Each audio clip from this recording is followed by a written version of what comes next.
Hi everybody, and welcome back to our new Minecraft survival series. We have decided in between our... there's carrots, yay!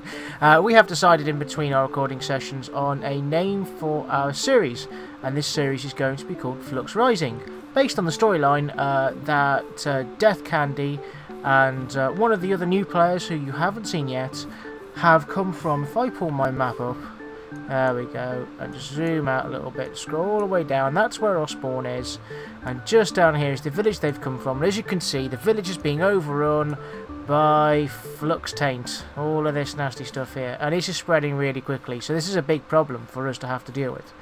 But there's been a few upgrades, so I thought I'd record a quick little episode to give you, well, the base, the haven, the whatever you want to call it, has been upgraded slightly. So this was the hut that we built in the first recording session, and as you can see, we have put in some glass windows. That's all that's been changed. This was the little extension that I built.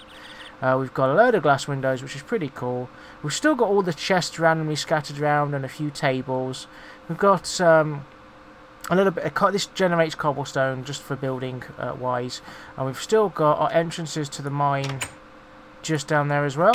But there's beyond that, there's still plants. We've still got stuff up on the roof. We've actually got quite a lot of water up on the roof because some of the mobs that spawn are special boss level mobs, and they have very interesting guns, and some of these guns have quite a long range on them, and one of them that we came across was a lightning gun, and it sets, well, it set our little base on fire a lot, like a lot. So we ended up having to pour water all over it, and we lost a load of the base. So in the end, we've decided to put a giant swimming pool on top of the base, so any of it ends up on fire, we'll just punch the wood out, and water should kind of save as much of the base as we can. So let's have a look at my own little projects here. So I've basically started building my lab. Now, it's pretty simple at the moment. All it's got is a nice big diamond chest there, just full of bits and bobs and odds and ends. Bit of furnace and a bench. I've had to build a Tinker's Construct furnace just so we can make some tools. These are kind of like medium level tools, but we really need these because we're trying not to do too much off camera, but before we can do lots of cool stuff on camera, we need resources, and building some of the Tinker's Construct interesting weaponry and kind of upgraded tools is going to allow us to collect resources a lot quicker. You'll also see there's an ME cable going through this middle floor, and that goes down into the basement. So let's have a quick look down in the basement. Now what I'm planning on doing is moving this wall here back outwards away from the base to create a much larger area. We're going to have on this ground floor, probably kind of along the back wall or something, a load of really cool technological machines, and probably the interfaces for a ME system. Now, since the last series in Vaults Wars, the ME system, Applied Energistics, has been upgraded to Applied Energistics 2, and is a completely different mod. It works completely differently. It's a lot more challenging. It's a lot more difficult to set one up properly. It's more of a proper challenge, so we're going to need space for this, and this is why one of the other reasons for the extensions is the ME system is going to be housed in this area. It might need to lower the floor a bit. We're definitely going to be pushing this back wall back to match the pushing back of the back wall up top, but this is where all of the ME system main controls are going to be, minus the interfaces, which will be up on the top floor, up on the next floor, and this is where our power generation, so our power is coming down to here, and to this leadstone energy cell that is completely full. It's filled up, and we've got the output here, and we can have like a row of energy cells, and then we can have power lines coming up to the floor, running around, and generally powering the machines, which will be sitting up on this floor. And hopefully you won't see a lot of kind of messy wiring everywhere. It'll all be under your feet. But going up to the next floor, this is our first load of basic power generation. And all this is, well, they're just heat generators. That's all they are. They're a simple thing to make. You don't need anything from the Nether. You don't need anything from Twilight Forest. All it is furnace, some stone, bit of iron, bit of copper, and you've got a heat generator. And for a heat generator to work on its minimum setting, you just put it over some lava. And if you can see there, it's kind of filling up with a bit of electricity. I can have lava actually pumping into these, and that will greatly increase their output. But we're not really using it, and we've got a lot of them, and they're minimum maintenance. They're never going to blow up on you. That's the main thing. So this kind of floor is, again, probably... I'm not sure if this floor also is going to push out, or whether it's going to look out over, kind of like, over the bottom floor or not. I'm a bit undecided about that. And then we've got the next floor made out of wood. Probably going to change if we're going to carry on power generation. Just putting some windows in here. I just need to turn this glass into window panes. And put a roof on, and this probably will be the top floor. I'm thinking of maybe having a nice bedroom up here, maybe some like personal storage space. You know, we've got quite a lot of cool stuff in this mod, a lot of decorative stuff. Probably this floor is going to be the power generation floor. Probably I'll have to move this back wall out as well, just so we can have something else as well. We'll probably have wind turbines on the roof. We've got the heat generators here. And then later on, some kind of maybe nuclear furnace option. We've got the big reactors mod, as well as being able to use things like cold fusion. So that's a really brief tour of the lab and what I kind of plan on doing. To do anything further, especially to do anything with an ME system, we'll have to go to the Nether. So I've been busy creating cool swords like Mr. Stabby here. If I helm over him, so he's got Slimy, which is a trait that doesn't really do much. He's got very high durability. It's reinforced 3, got auto repair, it's got sharpness, and it's got a fiery as well.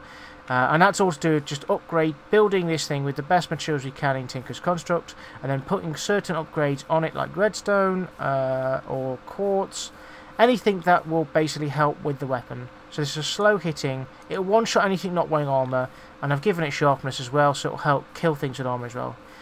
Well, let's just move around here. Since the last recording session, Shunasassie has collected, I think she collected like 3 yellow chocobos, and she's been crossbreeding them just in her spare time, and it's gone a bit critical. And I asked her very nicely if she could move the chocobo pen, because just hearing the chocobo call constantly was making me go insane. it was a bit, I'm going to go for the word distracting.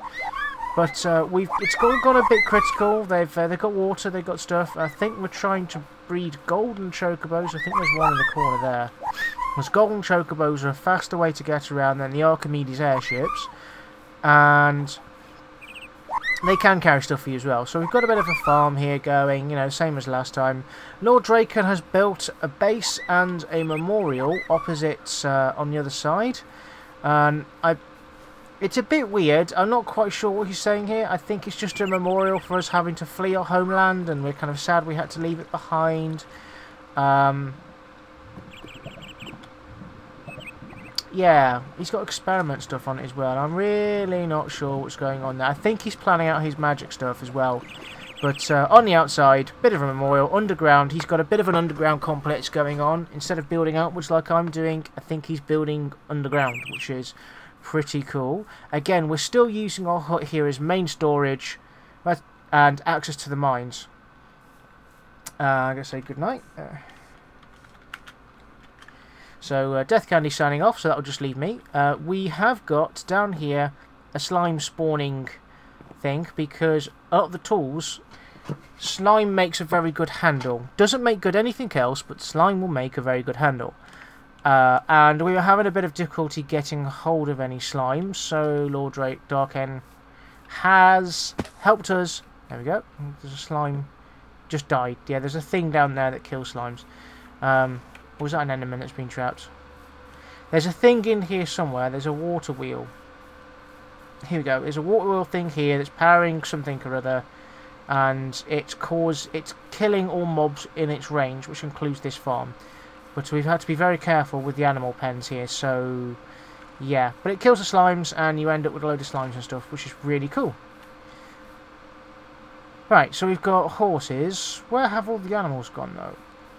There's horses here, which we're breeding for like things like pack mules and stuff, which is pretty cool. Oh, here they are. So there's been a bit of decoration going on. We've pushed the rear boundaries, the fences right back. We've got a load of animal pens.